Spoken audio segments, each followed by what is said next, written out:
Então, a gente vai estudar a primeira epístola de de Pedro e vamos estudar a segunda também agora, tá? Vamos iniciar o estudo das duas epístolas de Pedro. Primeira coisa que a gente vê é o método crítico. Quem que escreveu? A gente vê que foi Pedro, né? Ele assina a carta e ele diz que ele escreveu aos eleitos e forasteiros da dispersão. Ou seja, ele está escrevendo para os judeus que estão dispersos, que não estão na Terra Santa, não estão juntos fisicamente, mas estão espalhados, né? E aí, para onde que ele escreve? Ele fala que era para Ponto, Galáxia, Capadócia, Ásia e Bitínia. A data é mais ou menos 66, é uma data aproximada. Provavelmente ele tem escrito de Roma, porque ele fala Babilônia, e Babilônia é um termo usado como símbolo de Roma. Então, provavelmente ele tem escrito para Roma. Para Roma não, de Roma, tá? Para esses lugares aí, ó, Ponto, Galáxia, Capadócia, Ásia e Bitínia.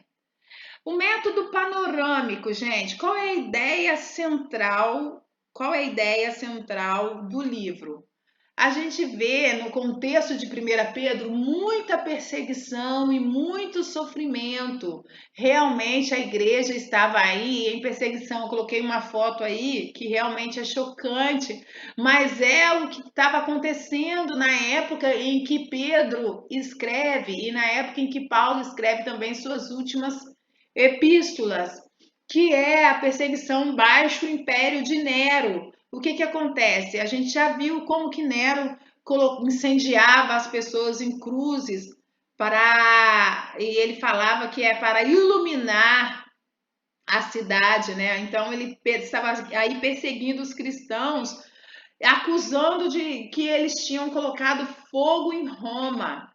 E aí ele colocava os cristãos nas arenas, a história vai contar isso, que ele colocava os cristãos nas arenas e colocava peles de cachorro com sangue no corpo e soltava os leões, as feras, para ir destrinchar os cristãos mesmo nas arenas e as pessoas assistiam isso.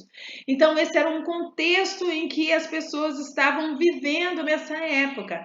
Então a ideia central é gerar fé no meio ao sofrimento. A gente vai ver que Pedro ele vai falar muito na primeira epístola sobre sofrimento, sobre passar pelo sofrimento. A razão principal, ele queria encorajar esses irmãos que estavam passando por perseguição para permanecerem firmes na fé. Então a ideia é essa, é de gerar fé, é de que eles permanecessem firmes na fé, ainda que em sofrimento.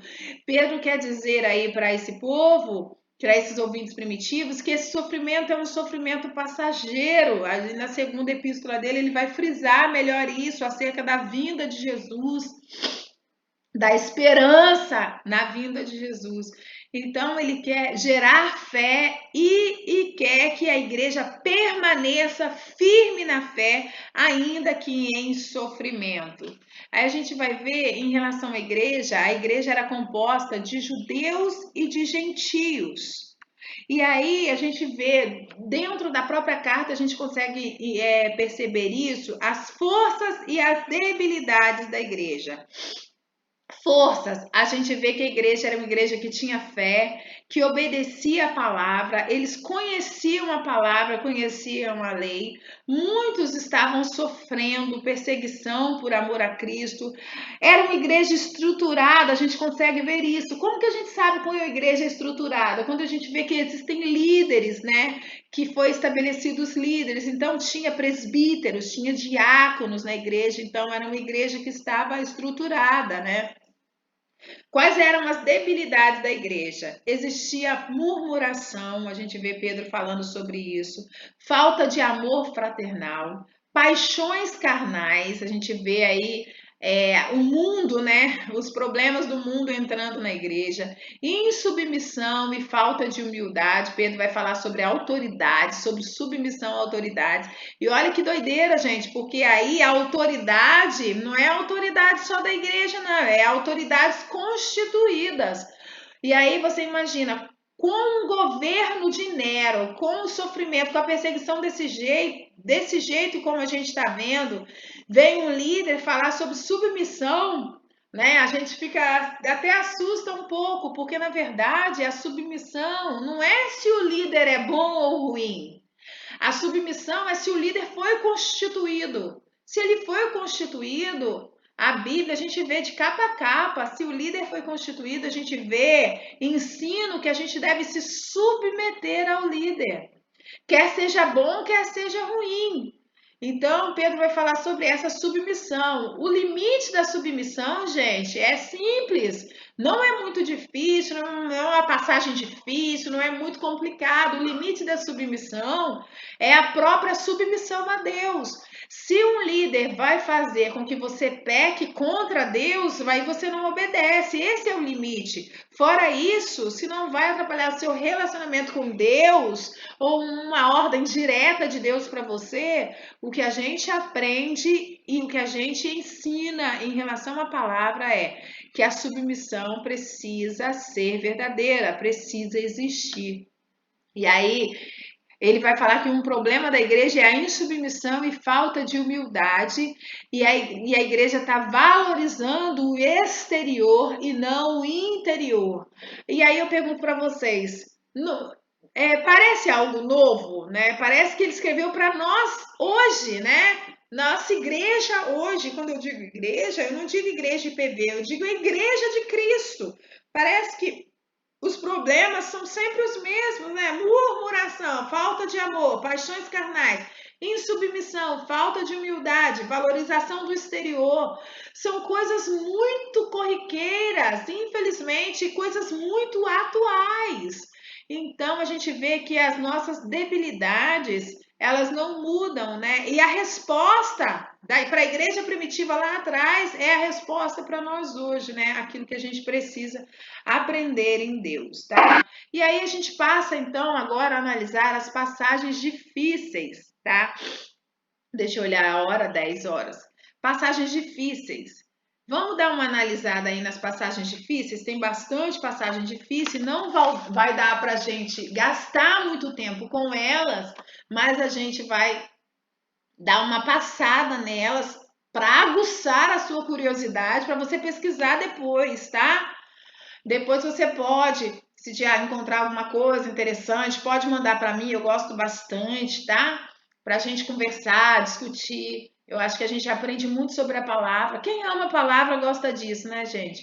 De discutir, de conversar, de debater sobre a palavra. A gente aprende tanto com isso. Então, eu estou aberta. Se vocês encontrarem alguma coisa interessante, quiser compartilhar comigo no privado ou no grupo para todo mundo participar, né? Ainda que vocês estão aí, ó, metidos, né, com a formatura dia 27, mas vamos continuar no nosso estudo, nosso debate, e a gente pode continuar nesse relacionamento. Se você se apaixonou pela Bíblia, se você é apaixonado pela Bíblia, estamos abertos aí para esse relacionamento, para a gente conversar sobre ela, tá? Então, passagens difíceis, capítulo 1, versículo 12, deixa eu pegar minha Bíblia aí, vai falar sobre os anjos anelam perscrutar. Vamos lá, Pedro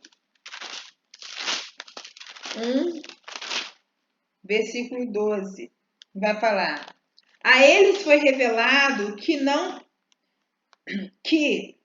para si mesmo, mas para vós outros, ministravam as coisas que agora vos foram anunciadas, por aqueles que o Espírito Santo, enviado do céu, vos pregaram o Evangelho. Coisas essas que os anjos anelam prescrutar. O que ele quer dizer com isso? O que os anjos anelam prescrutar sobre o Evangelho? Será que ele está dizendo que eles anelam ouvir e saber sobre essa salvação? Os anjos têm curiosidade em relação a isso, a essa salvação? Ideia de conhecer, esse anelam prescrutar traz a ideia de conhecer o todo, pois isso é muito grandioso. O evangelho é algo muito grandioso. Então, essa ideia de anelam prescrutar é a ideia de que os anjos, eles querem conhecer o todo, eles querem conhecer sobre o Evangelho por completo, porque é algo tão perfeito, é algo tão completo que chama a atenção dos anjos. Essa é uma ideia que a gente tem em relação ao que o autor quis dizer, que acerca do Evangelho, até os próprios anjos, eles querem entender, eles têm essa curiosidade, eles querem conhecer o todo, porque é algo muito grande que chama a atenção até mesmo dos anjos. O tema, né? O Evangelho, a salvação, né? O tema, a salvação, o Evangelho, esse plano perfeito de Deus, ele chama a atenção até mesmo dos anjos. Capítulo 1, versículo 20, vai falar que ele era conhecido antes da fundação do mundo. 1:20, ó. Conhecido com efeito antes da fundação do mundo, porém manifestado no fim dos tempos por amor de vós. Está falando de Jesus, que é o Cordeiro sem defeito. Dentro desse contexto está falando que ele é conhecido desde a fundação do mundo. Então, antes de tudo ser criado, desde a eternidade, Deus já tinha esse plano de resgatar o homem, porque Deus sempre quis ter essa eterna comunhão com o homem, ter esse relacionamento com a humanidade. Então, antes de tudo ser criado, ele está dizendo que desde a eternidade esse plano já existia na mente de Deus, antes da fundação do mundo, esse plano de salvação. Capítulo 1, versículo 23 vai falar que fostes regenerados de semente incorruptível. O que ele quer dizer com essa semente incorruptível? Eu não sei se você passou batido aí nesses textos e você achou normal, comum. Às vezes, numa primeira leitura, a gente lê e passa realmente por cima. E depois, quando a gente vai ver o pormenor, né? Quando a gente vai gastar mais tempo, é que a gente faz perguntas ao texto. Então, é interessante a gente fazer perguntas ao texto. Nem sempre a gente tem resposta, mas as perguntas também nos fazem crescer tanto, né? Nos fazem aprender tanto. E aí, vai dizer no 1:23 que fostes regenerados de semente incorruptível. O que ele quer dizer com isso? Nós fomos regenerados por Jesus. Isso é algo bem espiritual, né? O que ele quer dizer com isso? De semente incorruptível. Eu anotei aqui, ó, nossa vida passa, mas a vida que temos em Jesus não terá fim. Então é algo infinito, né? Algo que não vai terminar. E se formos regenerados de semente incorruptível, de algo que não vai acabar, né? De algo que vai durar para sempre, essa vida eterna, talvez seja isso que o autor esteja querendo dizer. Capítulo 2, versículo 12. Ele vai falar sobre a glorificação dos gentios e vai falar sobre um dia da visitação. Que dia da visitação seria esse? Lá, vamos ler lá, 2:12, fala o seguinte, ó.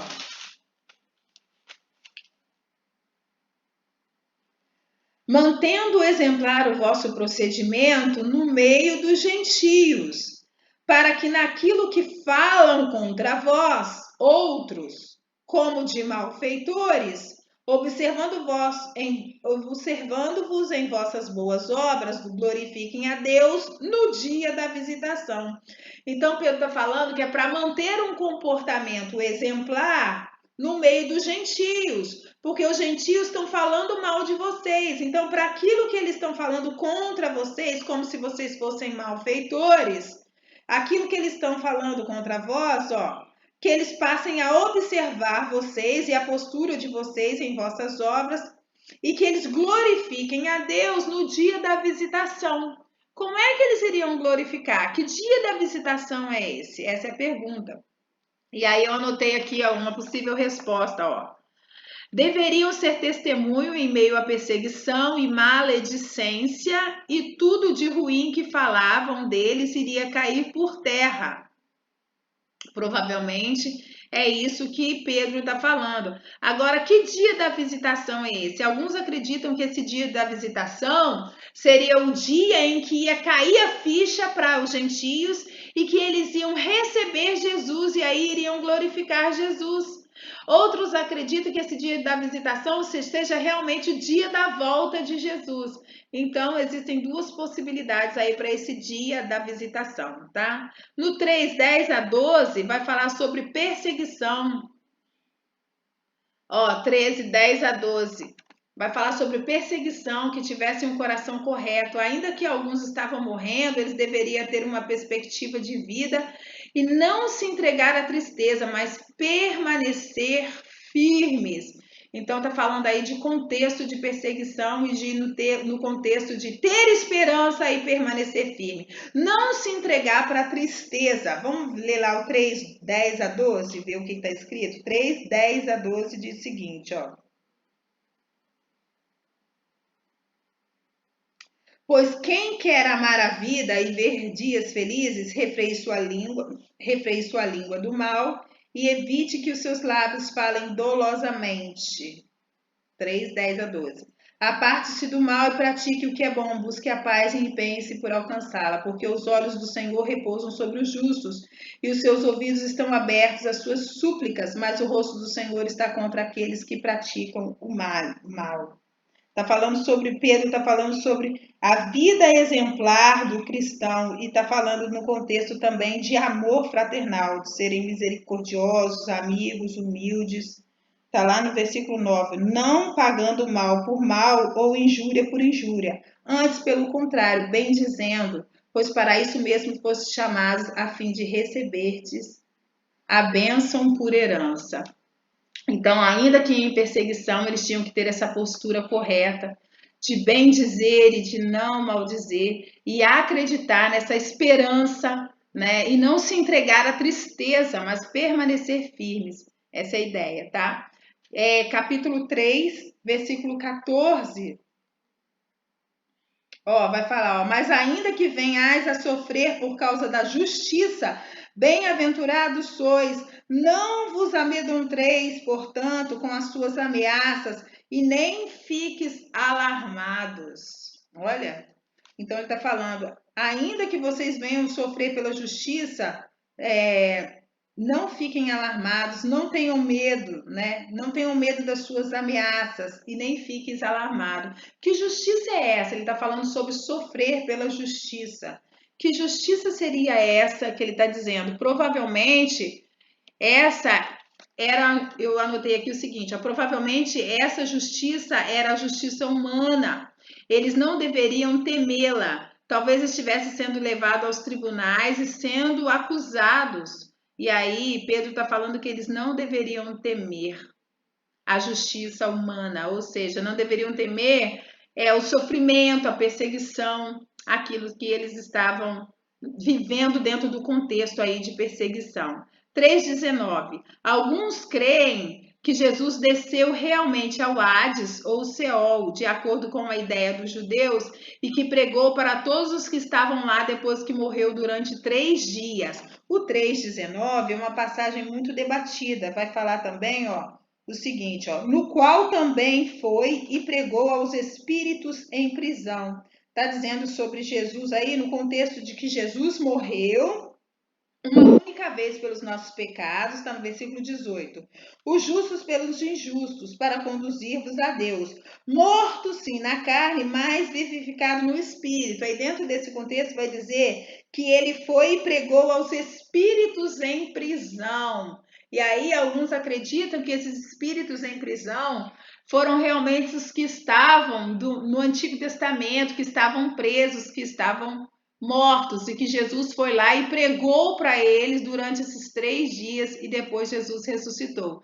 Esse é um entendimento, tá? E depois a gente vai ver isso mais à frente também. Ó, no 4:6, olha, 4:6 vai falar, ó.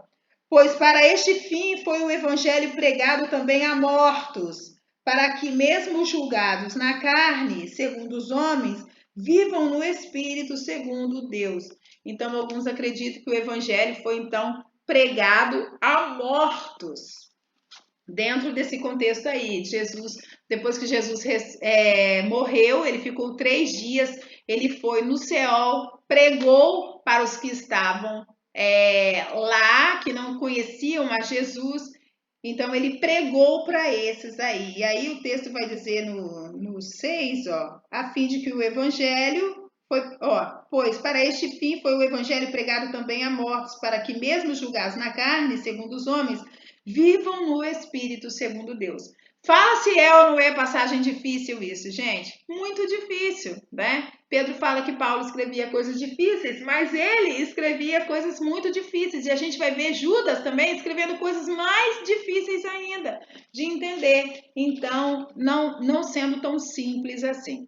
Então, estudamos aí as passagens difíceis de Pedro, a gente vai entrar em 2 Pedro, depois a gente vai ver um geral sobre a estrutura, tá? Então, vamos lá, para 2 Pedro. 2 Pedro, gente, o transfundo histórico de 2 Pedro é o mesmo, é essa perseguição baixo Nero. Nero, o imperador, acusa os cristãos de terem colocado fogo em Roma, e aí agora ele está fazendo coisas loucas, né? Nero enlouqueceu, é um imperador que enlouqueceu, e aí ele está matando e perseguindo a igreja, perseguindo os cristãos. Dentro desse contexto aí, a gente pode inserir os falsos mestres, que começavam a talvez até tentar explicar a situação que o povo estava vivendo de perseguição, e aí começam a pregar aquilo que não é o evangelho, aquilo que não é verdadeiro. Veja que o perigo dos falsos mestres, gente, é um perigo muito forte, porque a gente já vem estudando isso no Novo Testamento, nas epístolas, que é a doutrina, né, no Novo Testamento, a doutrina de Jesus. A gente já vem estudando isso, que a igreja primitiva, é a igreja do primeiro século, é a primeira igreja, né, é o início da igreja. E aí tudo dependia de dar certo, né? De realmente eles continuarem a pregação do evangelho e o evangelho genuíno. E agora, dentro desse contexto, esse contexto de perseguição, esse contexto de problemas mesmo em relação aos cristãos, quantas pessoas estavam aí sem resposta, buscando resposta, né? E é um problema sério quando às vezes a gente está buscando resposta, a gente busca a resposta errada, né? Em pessoas erradas, né? E a gente ouve vozes que não são as vozes que vêm do céu, né? Que não são a voz direcionada por Deus. Esse é um problema sério. E aí a gente vê um problema interno agora, que são os falsos mestres dentro da igreja.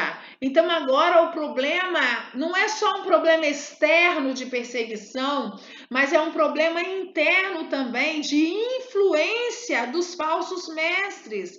E agora Pedro então escreve para extinguir esse ensino dos falsos mestres, né? Os falsos mestres estavam aí exercendo influência sobre os cristãos. E aí Pedro escreve, por quê? Porque esses falsos mestres, eles estão deturpando o evangelho. O texto vai mostrar para a gente que eles são gananciosos, provavelmente eles ainda cobravam pelos ensinamentos deles, e eles eram heréticos. A gente vai ver a insubmissão desses falsos mestres. Pedro, na primeira carta, ele está falando sobre submissão, ainda que para os líderes que são perversos, deveriam ser submissos, e agora se levantam os falsos mestres, e os falsos mestres, eles são um problema sério porque eles estão dentro da igreja, é o joio no meio do trigo, e a Bíblia fala que o joio tem que crescer no meio do trigo, porque se a gente tentar tirar o joio, a gente pode tirar o trigo também, né? Na verdade, quem entende de plantação, que não eu, né, mas a gente já ouviu quem entende de plantação falando, que quando você vai tirar o joio, você pode tirar também a árvore boa. Então, esse é o problema de ficar tentando tirar o joio. Então, o joio está no meio do trigo, é o lobo no meio das ovelhas, né? Eu até coloquei umas figuras aí, umas gravuras do lobo no meio das ovelhas. Isso era o falso mestre, porque ele está deturpando o evangelho, está cobrando por isso. Eles são heréticos, eles são insubmissos, eles são orgulhosos. E a pregação dele é com base no conhecimento humano, porque é muito gnosticismo, e a gente já viu sobre isso, né? Os ensinamentos gnósticos. Então, eles pregam o conhecimento, eles pregam, começam a criar heresias em relação à vida de Jesus, em relação à própria vinda dele, a segunda vinda de Jesus. Então, é um problema sério dentro da igreja e os falsos mestres podem levar a muitos. Ainda hoje, né, a gente precisa cuidar em relação aos falsos mestres. Como que os cristãos de Bereia fizeram? Chegou Paulo lá para pregar o evangelho, né, com seus discípulos. E aí, quando Paulo sai, eles vão olhar a lei, vão olhar as escrituras para ver se o que ele falou tinha fundamento bíblico. E é isso que a gente tem que fazer ainda hoje, porque ainda hoje existem falsos mestres. Por isso que a gente está estudando bibliologia, né? Para a gente ter acesso à Bíblia, né? Para você ter acesso à Bíblia, para você ver o que a Bíblia diz, buscar entender o que a Bíblia diz, porque tudo que te é ensinado, você precisa peneirar pela Bíblia. A Bíblia é a sua bússola, né? A Bíblia é esse termômetro. Tudo que você ouve, você precisa ir na Bíblia para ver se condiz com a Bíblia. Então, os falsos mestres estavam aí na igreja e eles se julgavam conhecedores da verdade, mas eles estão deturpando a verdade e ensinando de forma equivocada, de forma errada. Vamos lá, forças e debilidades da igreja. Forças, eles estavam confirmados na fé e na verdade, eles criam e conheciam a palavra de Deus. Tá? E conheciam uma, mas eles conheciam a palavra de Deus. A gente vê isso na própria epístola Pedro falando. Agora, as debilidades da igreja. Muitos não estavam confirmados na fé e estavam sendo influenciados pelos falsos mestres, colocando em dúvida, olha o que os falsos mestres estavam fazendo, colocando em dúvida a autenticidade do evangelho e falando contra a segunda vinda de Jesus. Não estavam dando crédito às profecias e ao que os apóstolos tinham falado. E muitos estavam se desviando da verdade. Então, estava acontecendo muitos problemas em relação ao desvio, né? A deixar de acreditar nas profecias, a deixar de acreditar naquilo que os apóstolos tinham falado, colocando em dúvida a pregação dos apóstolos. E aí, Pedro, então, escreve essa epístola. Nesse finalzinho aí, né, 2 Pedro, Pedro já sabe que vai morrer, mas ele se preocupa com a igreja e ele escreve então essa sua segunda epístola. Método literário, o gênero é epistolar. Né? A gente vê que é uma carta, a gente vê as partes de uma carta, autor, destinatário, conteúdo, a saudação, a despedida, a gente consegue visualizar isso. Método panorâmico, qual é a ideia central? Qual a ideia central do livro? Se acautelar contra os falsos mestres, se firmando na verdade e se preparando para a vinda de Jesus.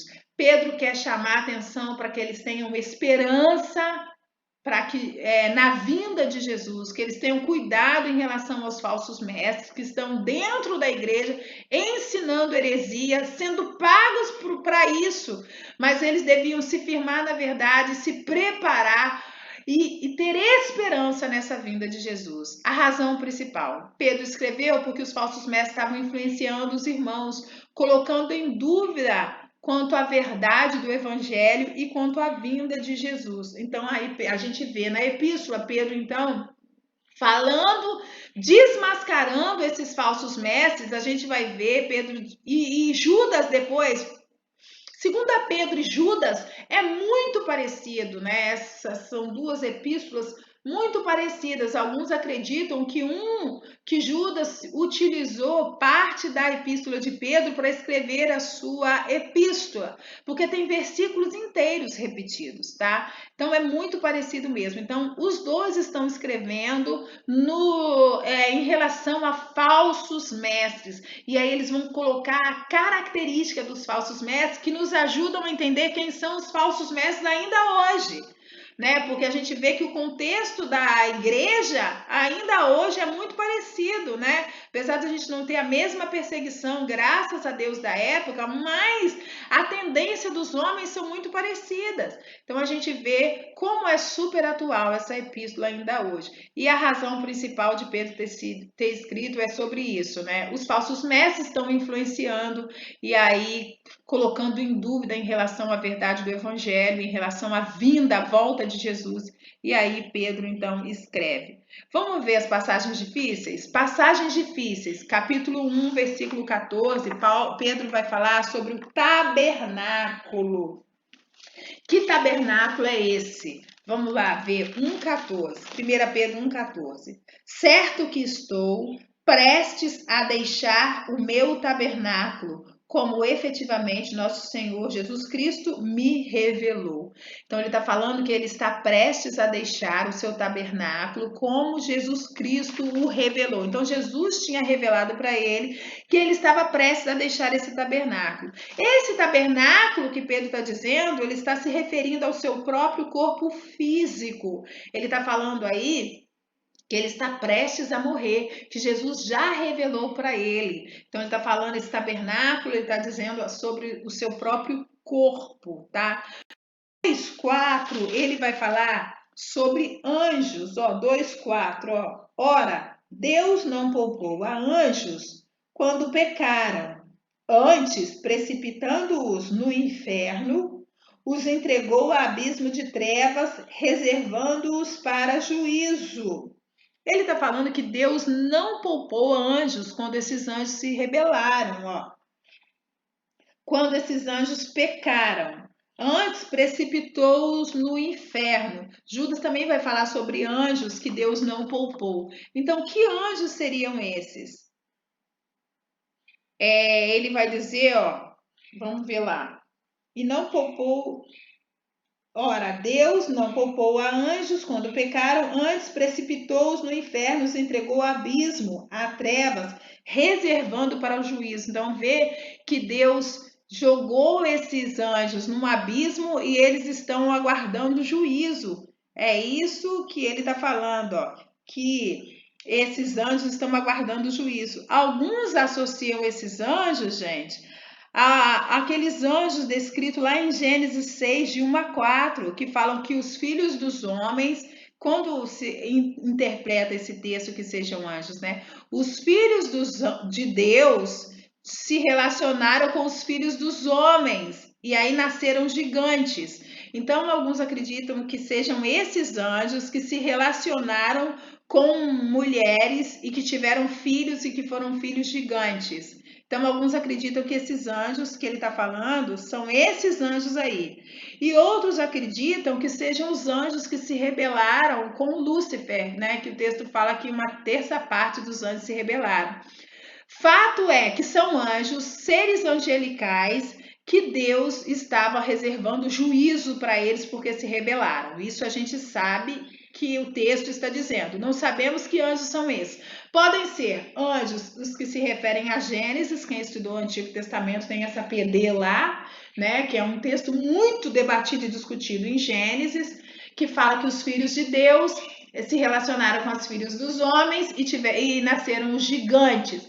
Então, dá a entender que houve relacionamento sexual entre anjos e homens e nasceram gigantes, que são seres diferenciados. Essa é a ideia que está lá em Gênesis. Alguns acreditam nessa linha, e para quem acredita nessa linha, isso é PD, tá, gente? Não deixa dar nó na sua cabeça, não. Para quem acredita nessa linha, então acredita-se que é isso que está dizendo. E outros acreditam que poderia ser os anjos que se rebelaram em relação a Lúcifer, né? Um terço, né? Uma parte lá dos anjos que se rebelaram contra Deus, tá? Capítulo 2, versículo 10 a 11, vai falar que os anjos são maiores em força e poder e não proferem juízo difamante. Olha só, esse aí é um contexto de submissão, tá falando no contexto de submissão e de autoridade. E aí, Pedro está falando que os anjos, que são maiores em força e poder do que os homens, eles não proferem juízo difamante contra nenhuma autoridade instituída por Deus, nem os anjos. Até os anjos se submetem, então está falando sobre submissão. Dentro do contexto de submissão, o que ele está falando? Que os falsos mestres são insubmissos, que eles estão proferindo juízo contra outras autoridades e contra a própria autoridade do autor, né? Muitas vezes contra a própria autoridade de Pedro, a própria autoridade dos apóstolos. E aí o autor está falando, nem os anjos, que são maiores do que os homens em força e poder, não proferem juízo difamante. Depois Judas vai falar também a mesma coisa, né? Os anjos são superiores aos falsos mestres e eles não questionam a autoridade. Os falsos mestres questionam, né? E os falsos mestres, eles estão indo contra a autoridade instituída. E é isso que ele está falando. Nem os anjos fazem isso. E ele dá esse exemplo aí no capítulo 2, versículo 10 a 11. Esse texto, esses livros, depois que a gente estuda, a gente precisa voltar e rever. Realmente tem algumas passagens que são difíceis aí, tá? Então, gente, nós terminamos 1 Pedro. Eu vou mostrar para vocês a estrutura, a gente vai fazer um resumão e a gente vai dar um intervalo e depois a gente vai para Judas e vai terminar. Judas é um capítulo só, eu espero que seja mais rápido, tá? Então, nós vamos para a estrutura. Quando eu vou para a estrutura, acaba a gravação, mas aí eu volto a gravar, tá bom? Vamos lá para a estrutura.